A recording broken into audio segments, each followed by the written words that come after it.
Want a cookie? Oh, I know you just ate, so you're craving something a little sweet. Besides, one cookie isn't gonna kill you. How about half? Just a bite? Bite it. Bite it. Bite it. Food noise isn't fair, but Mochi Health is. Your affordable GLP-1 source that puts you on a path to successful weight loss by quieting food noise. Bite it. Shh. Learn more at joinmochi.com. Mochi members have access to licensed physicians and nutritionists. Results may vary. You're listening to the Archaeology Podcast Network. This is Tea Break Archaeology, where we explore the ancient origins of everyday objects.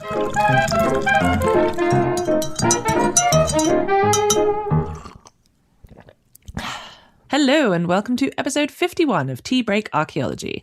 I am Matilda Ziebrecht, and today I am savouring a vanilla chai tea, and I feel a little bit like a sort of kitchen witch because I actually combined a vanilla black tea and a fancy like chai spice mix to create the tea myself. So I'm basically like an apothecary now. Anyway, joining me on my tea break today, back again because I have had her on this show before, I have had her on my other podcast and my trowel several times, is Jessica Van Dam, object conservator, osteoarchaeologist, and for the purposes of this particular episode, an expert knitter. So welcome back, Jess.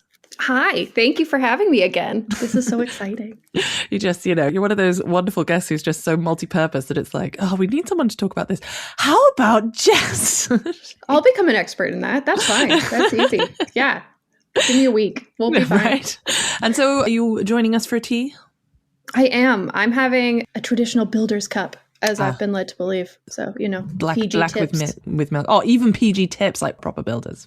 Yeah, with sugar and milk. Because, excellent. Okay. Yeah. Are you a white sugar or a brown sugar or those little sugar cube things? We have, a lot of people do. It's like more like a raw sugar. So it's like not quite a brown sugar, but it's it's not like the bleached kind of white sugar. Yeah. Because here they have these like sugar crystals. They're like mini rocks, basically. And you'll just put like one in your cup. Like Demerara or something. No, not even. Like they're big. They're like the size of my thumbnail. Oh, interesting. So it's like a proper little, nice. It looks like a little stone, like a tiny little stone, but it's like a thing of sugar. And you put it in and it just kind of dissolves slowly as you drink, which is very interesting. But I'd never come across them before. I don't know if this is just a German thing or if everyone else in like Western Europe is now listening in and going, yeah, duh. Like, what are you talking about? Of course, we doesn't have them. America, I can tell you right now, America does not have fun things. There you go then. You know what I recently discovered? So I recently had a very popular video on Instagram, which was slightly crazy. And during that, I videoed myself with my little kettle that I put on the stove. I have like one of those kettles that you put down on the stove. And little did I know that would cause the most controversy in the comment section. Everyone's like, why don't you have an electric kettle if you're British? I thought that all British people had electric kettles. So what is it in the US? Do you have electric kettles or do you mainly do stove kettles? Or do you, although, I've seen videos of people putting cups of tea in the microwave, which is just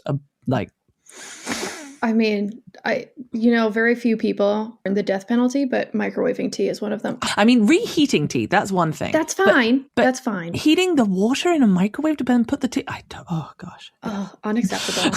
Blacklisted, in my opinion. So because me and my mom are big tea drinkers, we have an electric kettle. Okay. Originally, we had a stovetop kettle and then electric kettles came out. And so we were like, oh, this is great. This is fun. So stove kettles are more common in the US? I don't know in other households, if I'm honest. I feel you need to conduct an anthropological study on my behalf. Jess. We do, yes. Yes, this could be my dissertation. I've been bored recently and thinking about another degree, so what should it be? How many do you have now? I have a bachelor's and 2 masters. So, just a few. Not as good as you. You have more. But at least mine are just one trajectory. Yours is just like, I want to try this now. I'm bored. What's next? I'm going to an Egyptology conference in a few weeks. And I'm like, oh, is that another one? Is that the next? You're basically an Egyptologist already. You've done a lot of things. You've read you introduced me to the Amelia Peabody books. Oh, they're so good. I'm trying to get my nephew to read them, so I have to send him one. They're so good. Yeah. We're doing a read along of them at the moment on the Archeo Book Club, and it's great fun to reread them. Oh my God. How did I miss that? Yeah. Oh gosh, join. Why are you not in the Archeo Book Club actually? I don't know. Oh, anyway. I follow it on Instagram, and then sometimes I weigh in on Instagram, and then I immediately lose any attention span, and so then it just goes away. Anyway, sorry, listeners, we're a little bit. This is just Jess and I catching up now. It's been a while since we had a chat, but yeah, nice to chat to you again. So indeed, Jess has been on before to talk, as we have alluded to, about one of her many passions. So we talked a little bit about object conservation. We talked a little bit about osteoarchaeology, about mummy cases in one of them, talking about the mummy, which was Before we get too far, Matilda, did you hear that the 1999 classic, The Mummy, is getting... It's coming out again. I know! I'm so excited. Yeah, well, definitely. Okay. Well, it's only in 2028, though, so... I know, it's very far away. We'll have to hold that podcast. Yeah, right? Don't worry. Sometimes we're going to do an extra special episode. Jess will definitely be featured again, and we'll do a re-record of our episode where we looked at The Mummy. And well, maybe we should do like a rewatch of all the mummies. And then we can do like a review. Oh, no. I feel like that meme, oh no. Yeah. Well, not the one with Tom Cruise. I refuse to watch that one. That's not a... I think I have watched it, but I have watched that. It's not corny enough and not like... It needs to have the full, like, proper sense of cast. Rollicking adventure. Like exactly. I need Brendan and I need Rachel, and that's... Yeah, I'm amazed at that. Yes, it's very exciting. Good. Just so, again. What are we here to talk about? Right. I don't know. I think it was knitting, but... This is an archaeology podcast. We are professional archaeologists or osteoarchaeologists or conservators or Egyptologists or whatever Jess decides to special in next. Or journalists. There we go. So, yes, and this is a professional archaeology podcast. We're very professional here. And we're going to talk about knitting because... That's what professional archaeologists do. Because knitting is one of those things that I feel like has had a bit of a resurgence, and we're going to come back to that probably in the next episode. We're going to talk about that a little bit more. But yeah, Jess, one of the things that intrigued me about her was her amazing ability to knit. So, I mean, since when have you been a knitter? So I went to a Waldorf school, or if you're in Europe, a Steiner school. So it was part of the curriculum. So I learned in first grade. So I was 6. Okay. Those are the ones where it's sort of more activity-based learning or something like that? It's like interdisciplinary, high concentrations of like art and like outdoor play is part of the whole thing, which is a big deal in at least the American school systems, which basically in kindergarten, you start an academic trajectory, whereas in kindergarten I was playing with the gnomes and the fairies in the woods, so I had a great time. Okay. So knitting was definitely very early then. Yes. Most people who meet me are like, oh, so like you started a few years ago, and I was like, nope, it was 28 years ago. And they're like, I'm sorry, how old are you? I'm 34 for context, but here we are, Yeah. Okay. And what has kept it going? Because I mean, I learned lots of different things when I was little, but I haven't necessarily progressed with them to the level that you are at with knitting. So what was it about knitting that that draws you to it? Well, I mean, so I was one of like there was a few of us in my class who very like quickly picked up knitting and just sort of kept going with it or challenged themselves to learn something new that wasn't actually taught. Like I knit continental, which is very typical in Europe, but not in America and the UK. They knit English, which is like how you hold the yarn. My goodness. Sorry, my mind has just been blown. Okay. I know. You can hold the yarn differently, Matilda. This could help you. This might help. So Matilda just told me that she learned how to crochet recently. I did. And I'm very excited about this. But the way that you hold yarn for crochet is kind of the way you hold yarn for continental knitting. Whereas English knitting, you throw the yarn with your right hand. And so I learned to throw when I was little. And then I watched my knitting teacher knit continental, and I was like, what's that? How do I do that? She's like, I won't teach you this. And I was like, cool, I will stare at you for an hour and I will figure it out. And I did. I mean, that's a perfect analogy for like the skill acquisition in archaeological interpretation. Like when people are like, but how were they taught? It's like they literally just watched and they learned. So there you go. There, we've fitted some archaeology in here. Oh, yeah. Oh, we'll have some more. It'll be okay. Don't worry, I'm not complaining. But okay, so you learned the different styles. I learned the different styles. And then, there'd be holidays or birthdays. And I'm like, oh, I should just knit them a hat. Oh, I can just knit them a whatever. And at the time, in the, first in the 90s, then the early 2000s, there weren't a lot of resources for like patterns. So you just sort of made things up as you went. But it wasn't very complicated. I mean, you could buy patterns, like printed patterns, obviously, but those were hard to find, or you would find some and go, oh my God, these are from the 80s. I don't want to make these. Ew. Whereas nowadays it'd be like, whoa, these are from the 80s. How cool. Oh my God, these are vintage. This is great.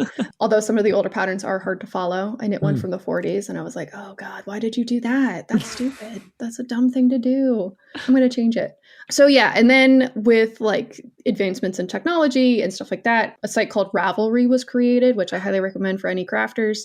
It's a free online sort of resource for you to like look for patterns and get tips, and you know, people can share their progress on different things. And it's not the most well updated site, I will be honest, but there are a lot of tricks to it that like you can pick up and like refine your searches and stuff like that. And so that made finding more interesting patterns more available. So then it was like, oh, I can make this cute sweater and that'll be fun, and then I can wear it.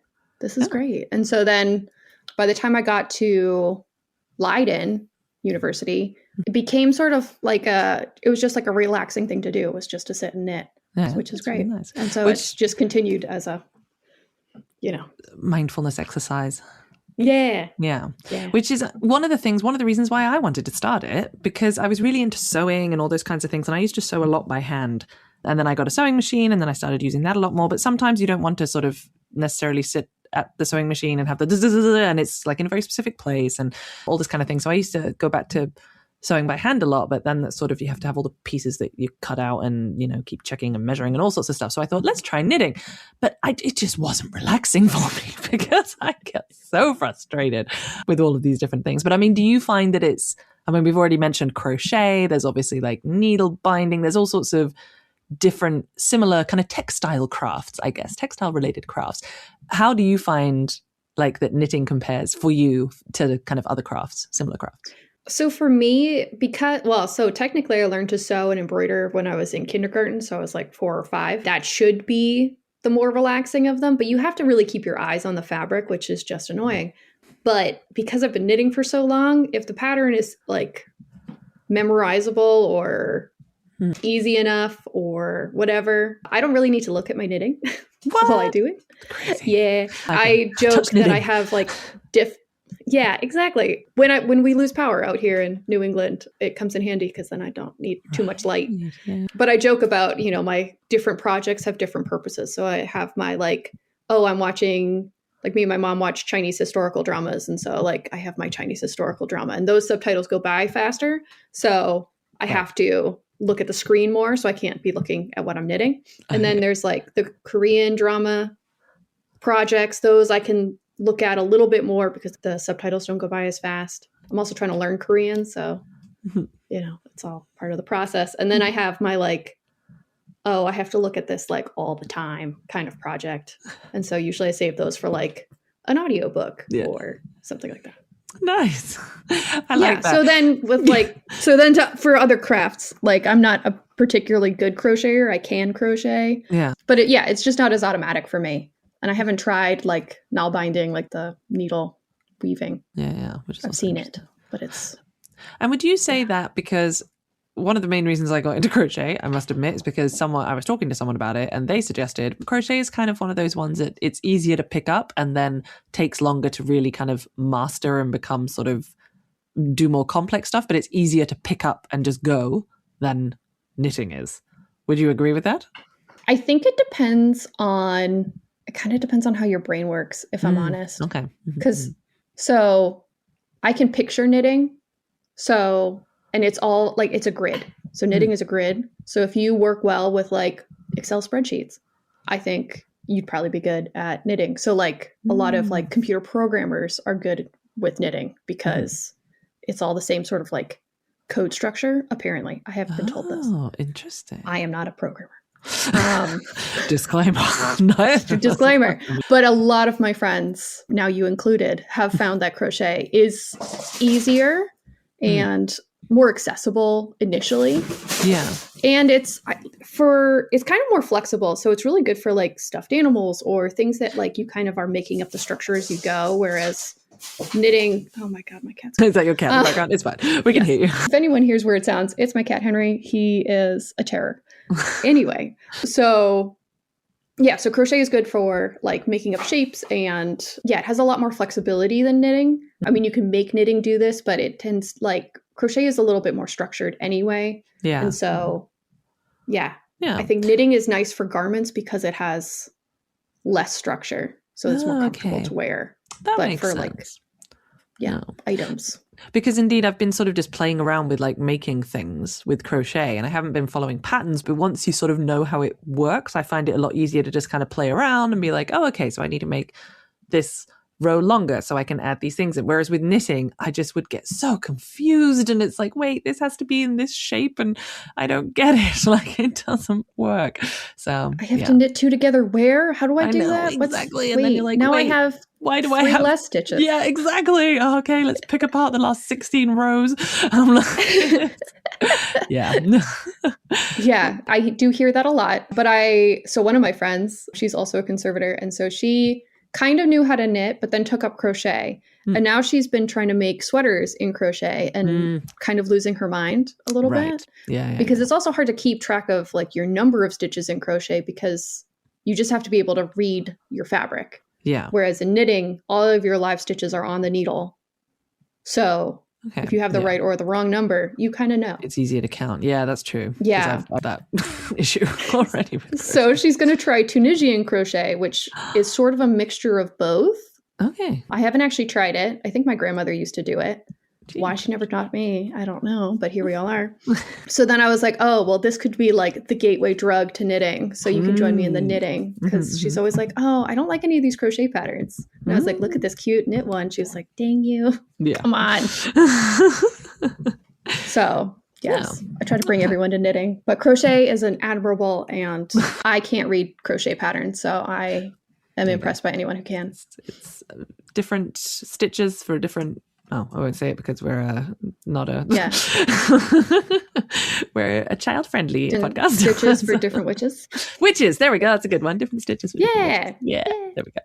Yeah. Well, let's take a very quick break to top up our tea, and then we'll be right back. Welcome back, everyone. I hope your teacup is fuller and the biscuit jar is emptier. So we've talked a little bit about knitting, about our interests in knitting and crochet and the battles there between. But in terms of archaeologically speaking, now I feel like we should start with a bit of a disclaimer, because even though, as we mentioned at the beginning, you have all this specialization and experience in a range of different topics, so you are very knowledgeable about lots of things. You're very knowledgeable about knitting because you've done it for so long, but have you ever actually studied knitting like archaeologically? Until the last week when I was panic researching, I did not. So I just feel like we should kind of point that out, because you're an archaeologist, or because you're an anthropologist, archaeologist, people might get confused. But yes, I mean, I wear a lot of hats. Knitter is one of them. It is not necessarily related to archaeology, but we have made it connected. We have, and I think that's what's nice, actually. And I find this a lot, because in a lot of my content that I create as well, I'm not necessarily an expert in the particular object that I'm researching or something like that. But I think it's kind of, you learn the process of researching as well when you're doing like a lot of the degrees and stuff.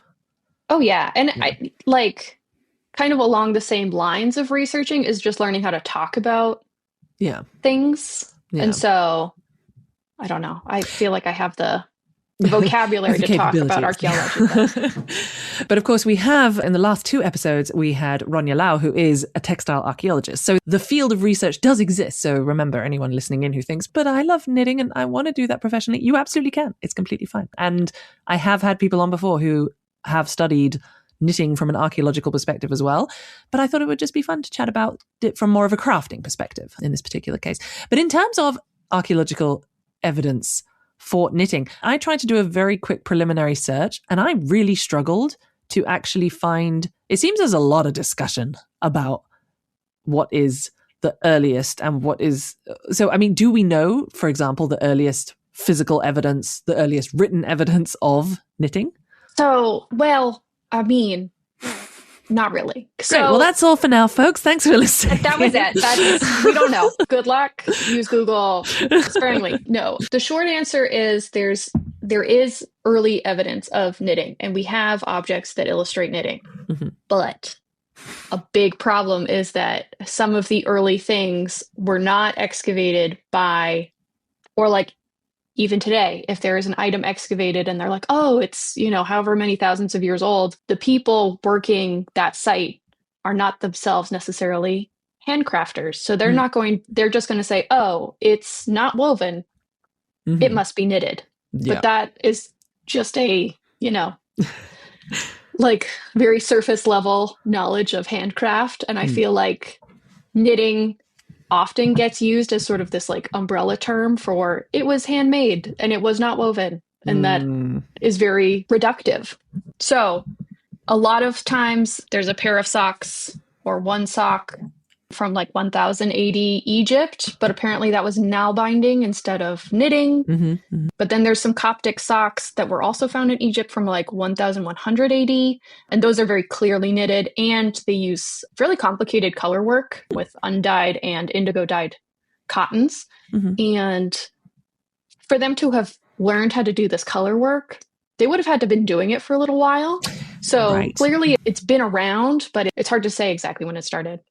True. Plus, that's the something... materials just don't last. Yeah, Right. well, and that's, no, but indeed, like, you're right. That's the point. Something you don't think about in like, oh yeah, this is the oldest evidence we have. Therefore, they must have been doing it for, a little bit before then. But as we've also been discussing, Jess is very good at knitting because she started when she was born, So I guess this is something that people would have had to work out as well in some way.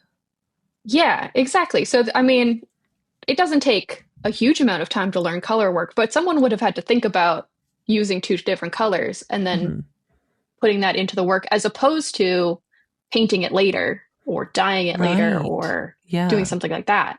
So it is interesting. Yeah. Okay. No, that's really fascinating. And so that's the kind of earliest physical evidence we have for actually the knitted fragments themselves. Do you know if there's any evidence of like knitting needles? Well, you are my object in microwave analysis bestie.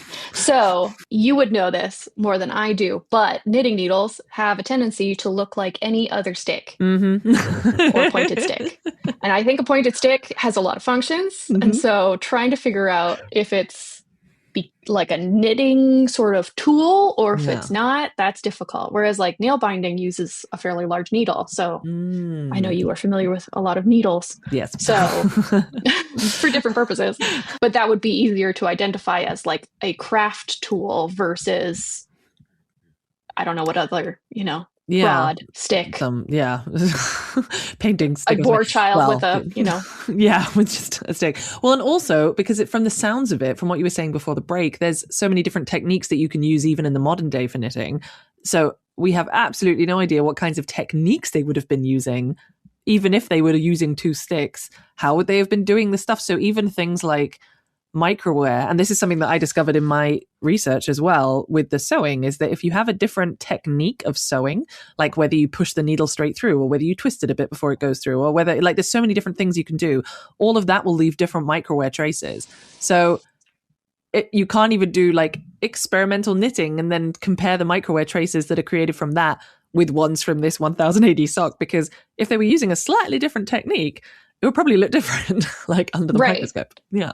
I mean, technically one could recreate this sock and, do the microwear analysis on the needles you used for that sock.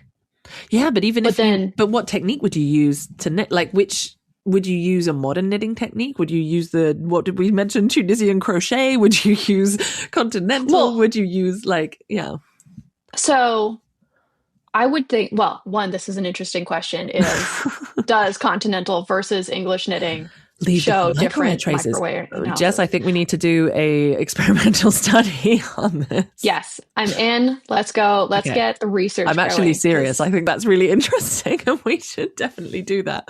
I'm going to create some bone and wooden needles for you and send them over and you can do some knitting. Please do. Actually, we're going to do that. So watch this space, ladies and gentlemen, Okay. Because, that sounds really fun. Part 2 is coming. Yeah, so that's an interesting question. And then the other thing that I would think about would be like talking about the color work in these socks that they found.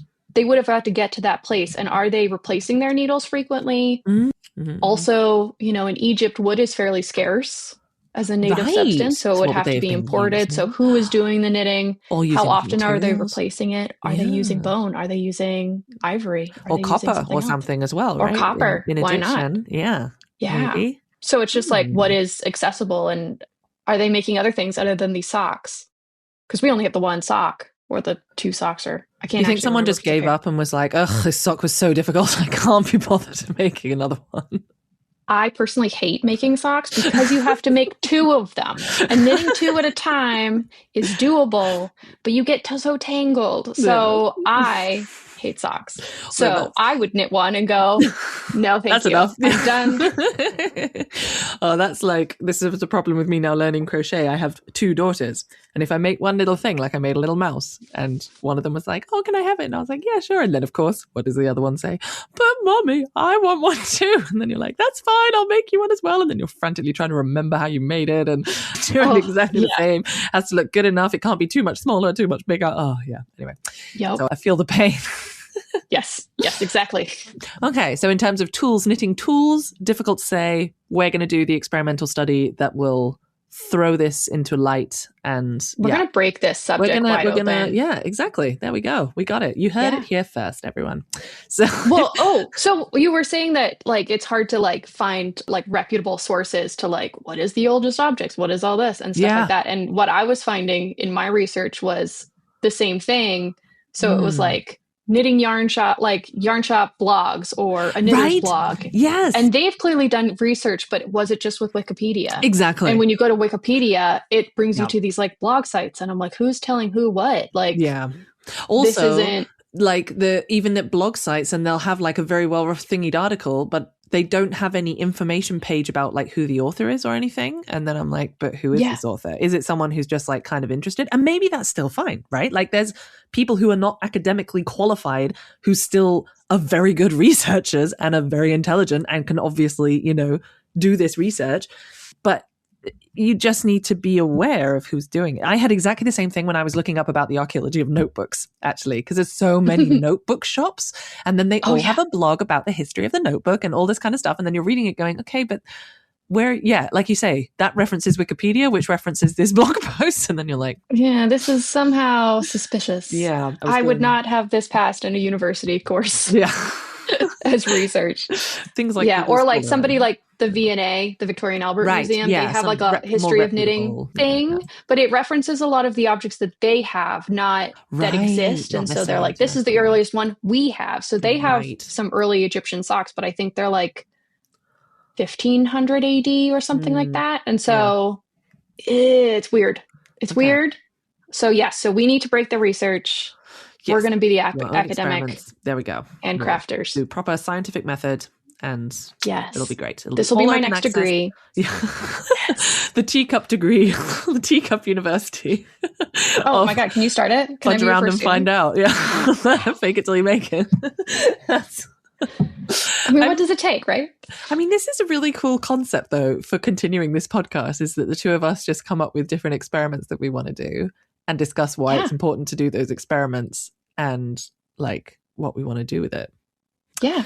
I mean, there is a woman at Cambridge who's getting her PhD in like handcraft. Right. I saw that. I saw her. She does really cool studies and really interesting. Yeah. There's all sorts of interesting. Yeah. She does a podcast with a knitter named Cleveley Knits on Instagram. Well, he's on all the social medias, but they're fantastic. I love them. Oh, amazing. I can't remember her name off the top of my head. I know, we will find her and we will put her in the show notes so that everyone can go and follow her. And and Cleveley Knits is also a fantastic social media source on the active side of knitting instead of the research side of knitting. Yeah, but then indeed it's good to have those two sides of things, which is good, which people should listen in. Probably, actually, yes, I think by the time this episode goes out, we're going to have a new show on the Archaeology Podcast Network, which is a show that has existed for quite a while called The Exarch Show, which I was a host of for a long time, so this is how I know about it. And I'm still a host for some of the segments, but and they're all focused on experimental archaeology and open air museums and on all that kind of stuff. So if you're interested in finding out more about kind of experiments and crafting and the intersection between technologies and things like that, do go and check out that show, because it's very, very good. And so we've talked about kind of the earliest physical evidence of knitting, but how about the earliest written references to knitting, like historically? Yeah, so that's also like a kind of weird, tricky answer, because I think it's the International Knitting Guild Association.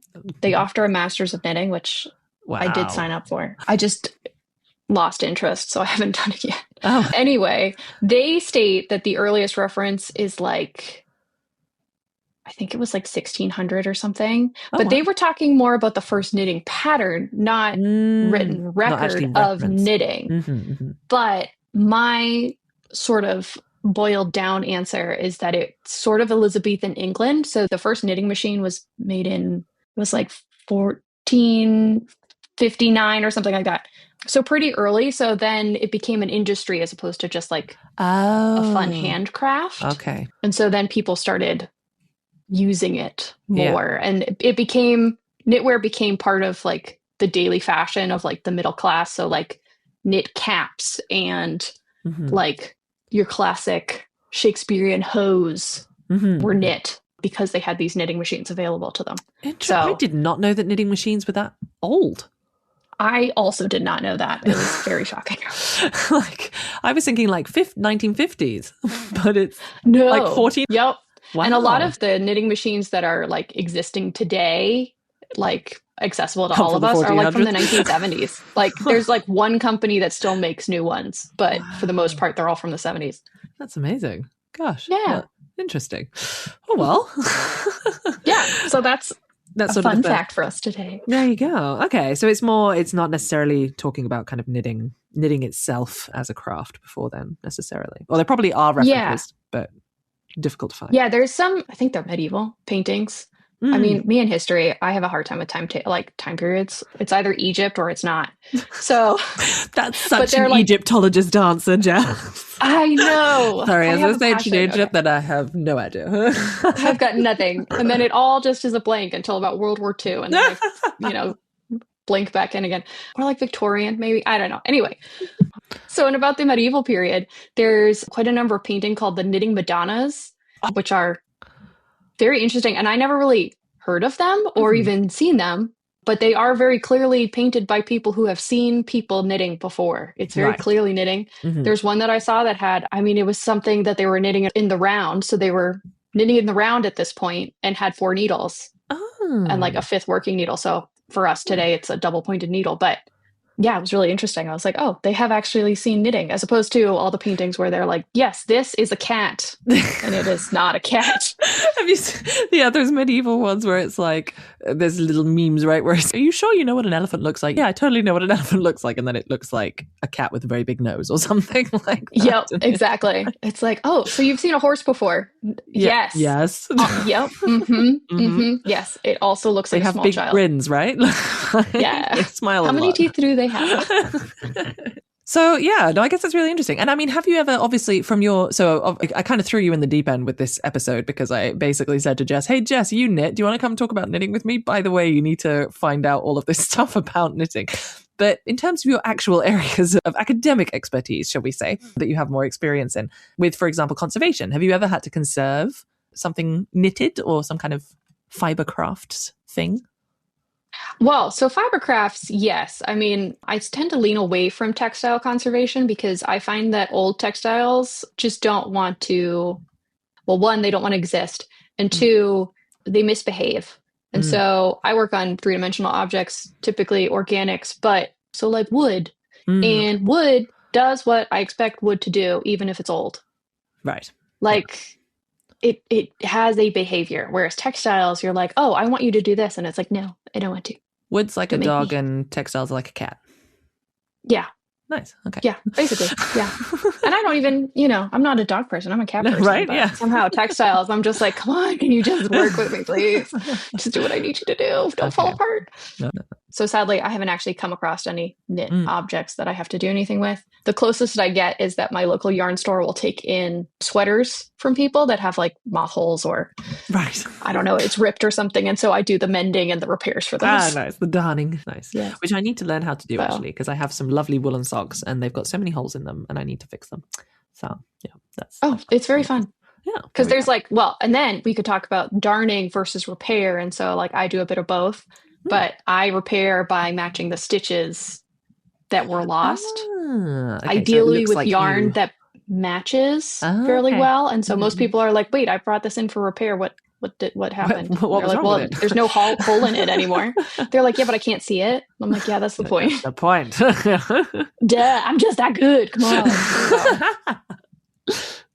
Yeah, but that's like the Visible Stitch Club or whatever it is. I can't remember now what it's called, but there's a really cool, like account which shows how you can do like fun things and make it visible mending. Visible mending, that's the one. Yeah, which I think is very cool. And I did do that for somebody's sweater. They brought in like rainbow colored yarn, and then they had this dark gray sweater, and they're like, I want this to be as visible as possible. And I was like, Nice. You got it.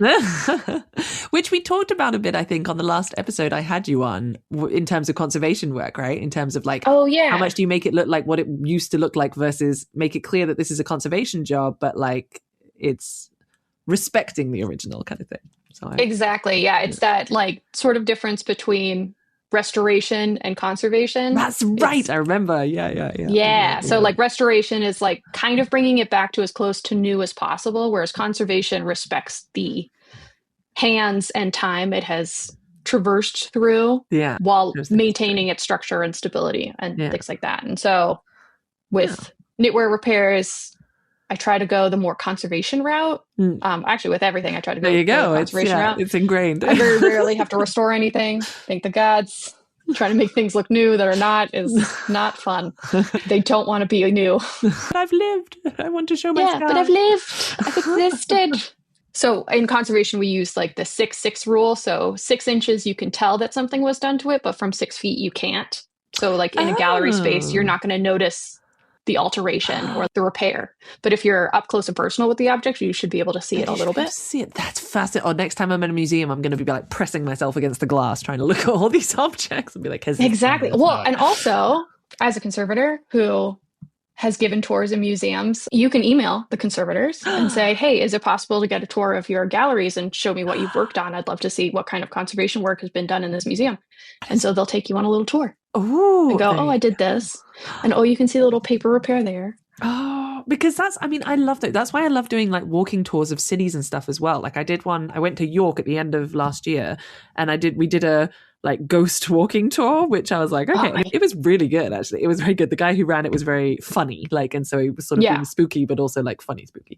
But he also showed all these really cute little, like, oh look, here's a little wooden mouse that's been carved into this door, and that's because the man who carved the door, that was his like signature thing. And so if you look at certain things, you'll know if he's carved them because there'll be a little mouse somewhere. Like little things, like you say, that you would never notice if you just walk past, but then once you see it, you're like, that's the... Yeah. And I have noticed that ghost tours specifically are really good at pointing out those weird little things that you would miss normally. Like maybe because they have to pad the tour out a bit, let's be honest.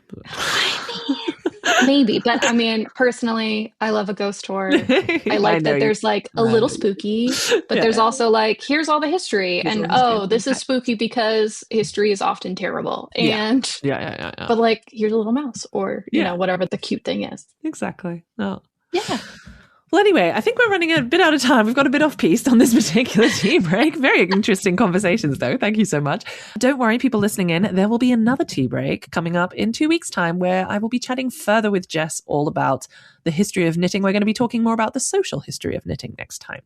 I very much hope you enjoyed this tea break. If you did, please do like or follow or subscribe wherever you get your podcasts. Don't forget to check out the other shows on the APN for more fun archaeology content. And if you'd like to learn more about the topics of today's episode or about Jess's work and previous episodes that she's been a guest on, you can find all of the links and contact information in the show notes. Thank you for joining me on this tea break. If you like this episode, please do like, follow or subscribe wherever you get your podcasts. Don't forget to check out the other shows on the APN for more fun archaeology content. And if you'd like to learn more about the topic of today's episode, make sure to check the show notes for links and further information. Thanks for listening to this podcast. The Archaeology Podcast Network's chief editor is Rachel Roden. Our executive producer is Ashley Airy. Our social media and newsletter coordinator is Matilda Siebrecht. The APN was founded by Chris Webster and Tristan Boyle on December 1st, 2014. We're supported by our amazing podcast hosts, many volunteers, and listeners like you. Check out membership at www.archpodnet.com/members. This has been a presentation of the Archaeology Podcast Network. Visit us on the web for show notes and other podcasts at www.archpodnet.com. Contact us at chris@archaeologypodcastnetwork.com.